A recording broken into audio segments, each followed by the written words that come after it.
청취자님, 혹시 머리로는 분명히 다 아는데 그 굳게 결심까지 해놓고 결국 똑같은 자리에서 다시 무너지는 자신을 보면서 막 답답했던 적 없으신가요? 아유, 진짜 누구나 매일 겪고 또 좌절하는 지점이죠. 네네. 그 매년 새해가 되면 다이어리 첫 장에 되게 거창한 목표들을 쫙 적어 놓잖아요. 올해는 진짜 다르다. 이번엔 기필코 해낸다. 이렇게요. 그렇죠. 저도 매번 적거든요. 아하하, 맞아요. 그런데 몇 달, 아니 불과 몇 주만 지나도 기가 막히게 원래의 그 게으르거나 불안정한 패턴으로 돌아가 있는 우리 자신을 발견하게 되거든요.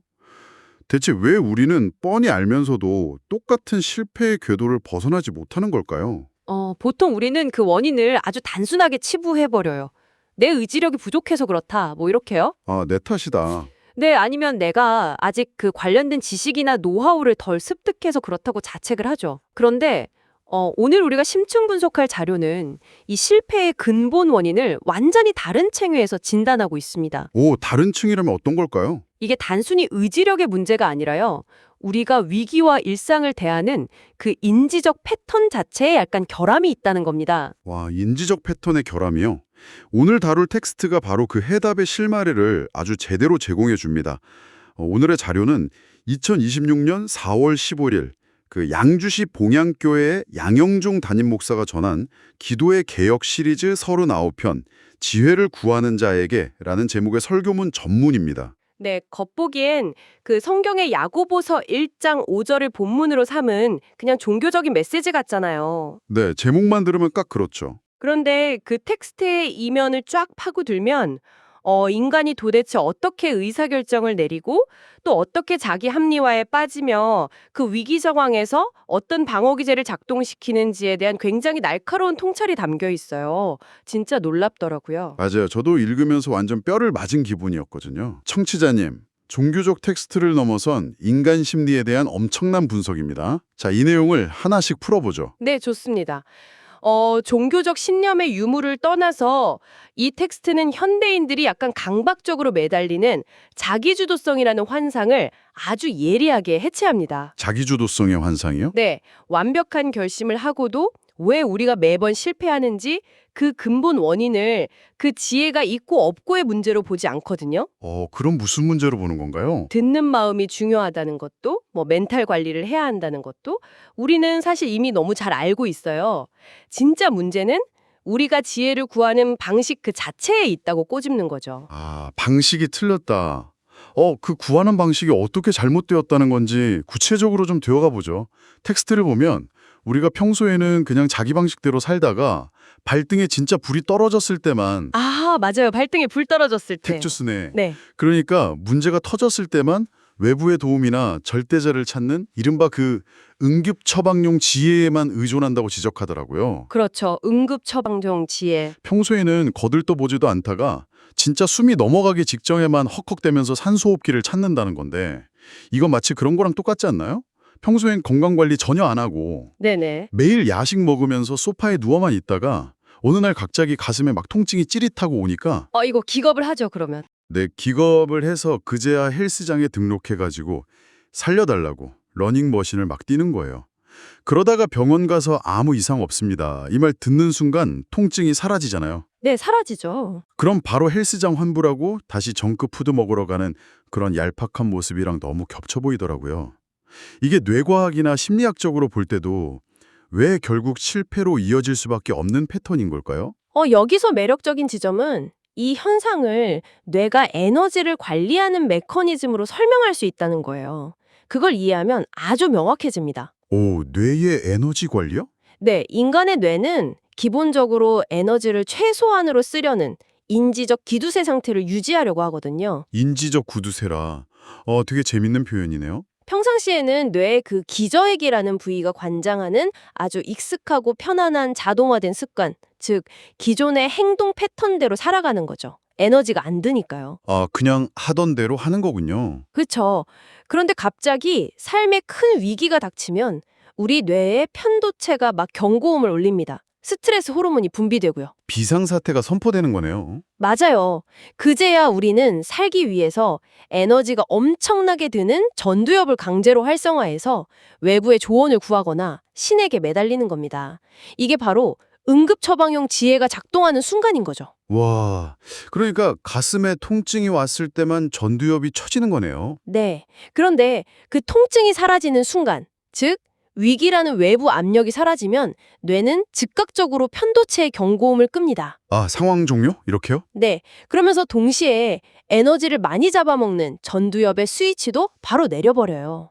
그리고 다시 가장 편안했던 과거의 자동화된 습관으로 싹 회귀해버리는 겁니다. 와, 전두엽 스위치를 꺼버린다고요?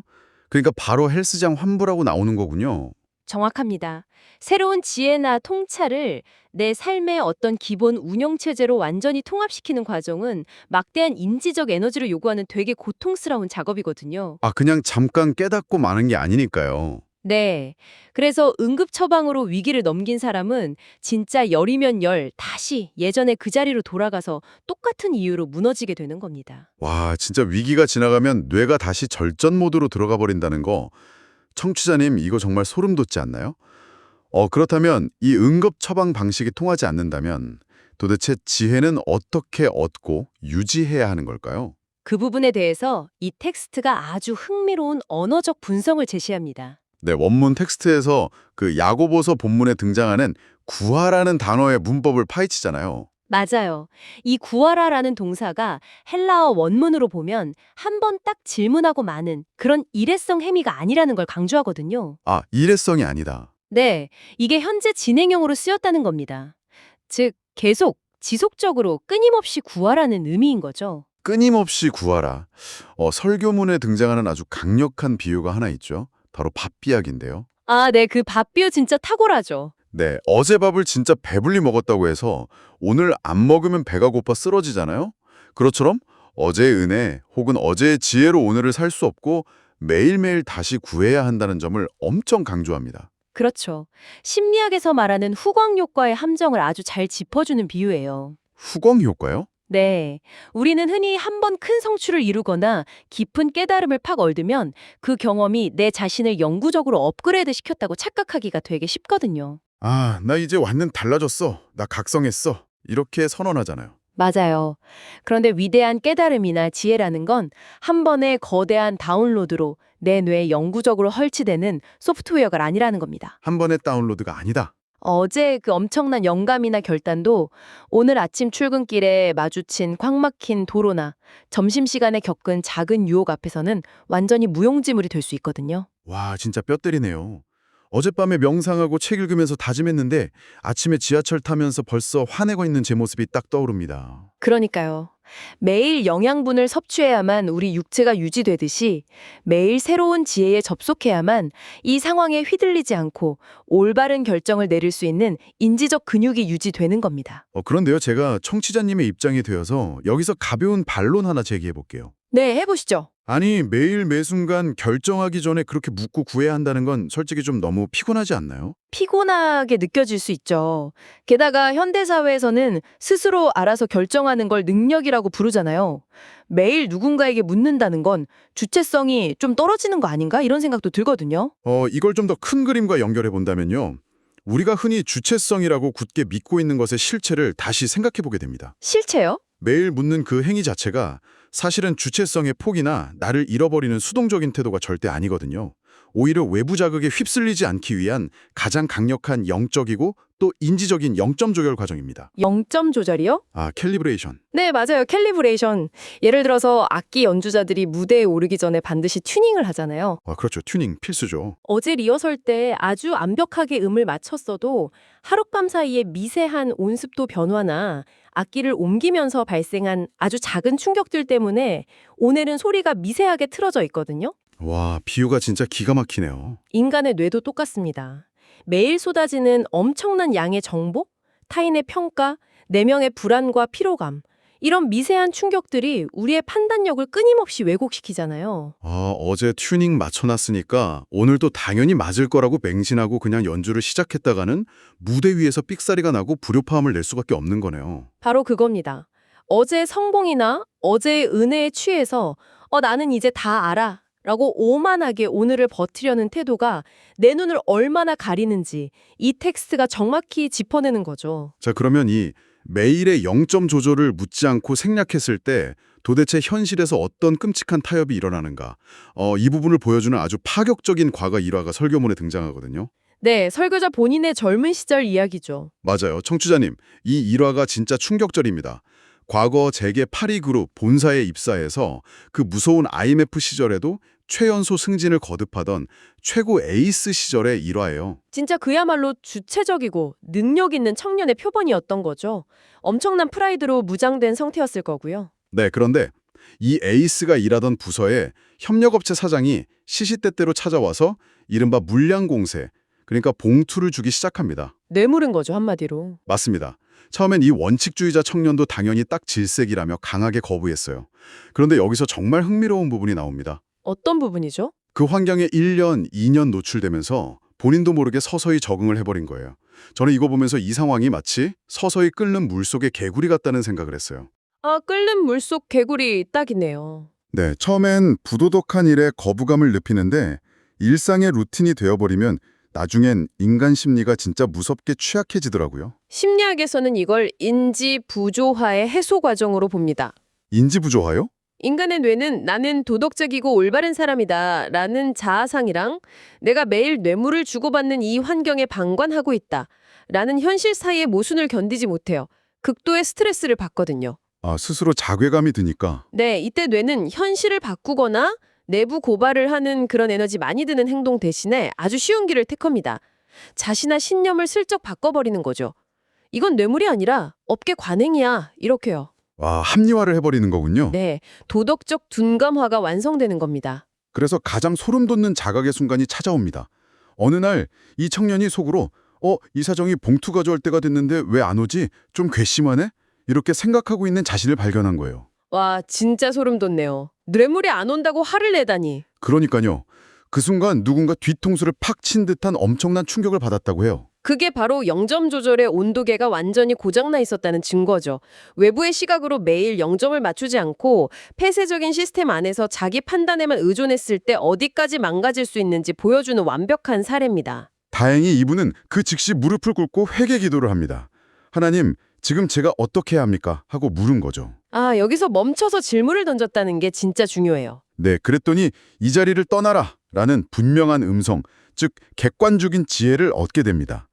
그래서 스스로 사표를 던지고 퇴직을 결단해요. 가족 생계도 있고 재계 8위 대기업의 에이스 자리인데 그걸 내려놓는 건 진짜 엄청난 공포였을 텐데요. 맞아요.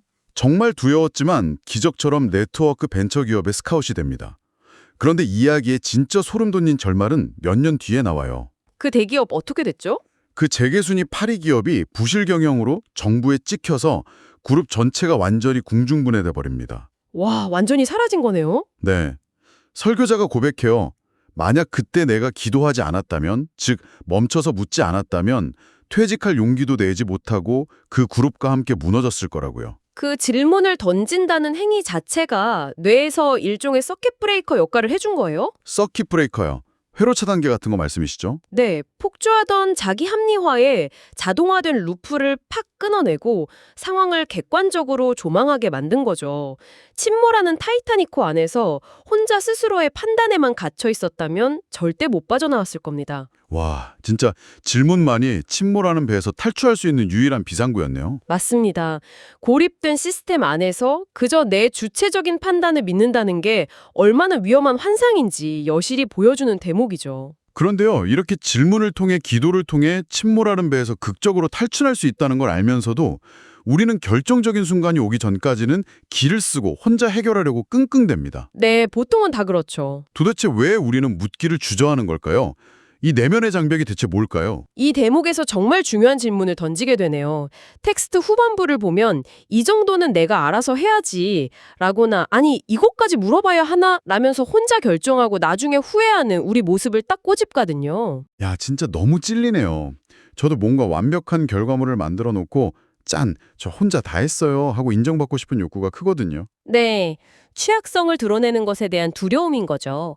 우리는 혼자 열정하는 걸 독립심이라고 착각하지만 사실 그건 두려움이거나 교만일 수 있습니다. 교만이다. 내 무능함이 들킬까봐 무서운 거예요.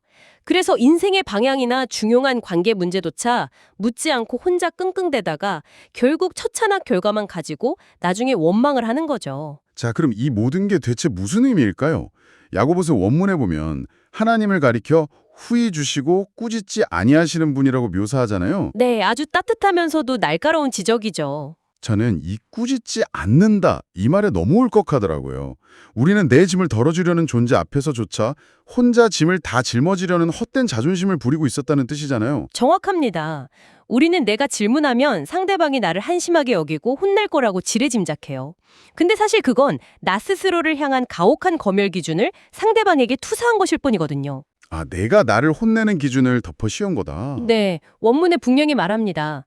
귀찮게 묻는다고 혼내는 게 아니라 오히려 묻지 않고 혼자 무거운 짐을 쥐려다 무너지는 걸 더 안타까워하신다고요. 와, 진짜 알량한 자존심 때문에 가장 중요한 질문을 미루고 혼자 침몰하는 배의 키를 바들바들 떨며 꽉 붙잡고 있었던 거네요. 네, 설교의 마무리 기도문이 이 모든 깨달음을 완벽하게 요약해 줍니다.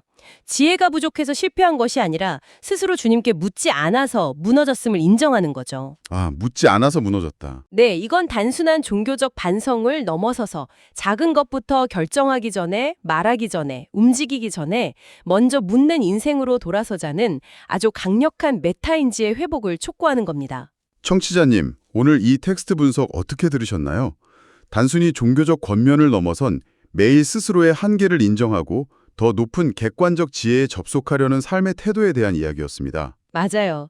어제의 은혜에 기대지 않고 매일매일 0점 조절을 하는 루틴을 만들어야만 서서히 끓는 물에서 탈출할 수 있습니다. 자, 오늘의 심층 분석을 마치면서 청취자님 스스로 곰곰이 생각해 볼 만한 도발적인 질문을 하나 던져보겠습니다.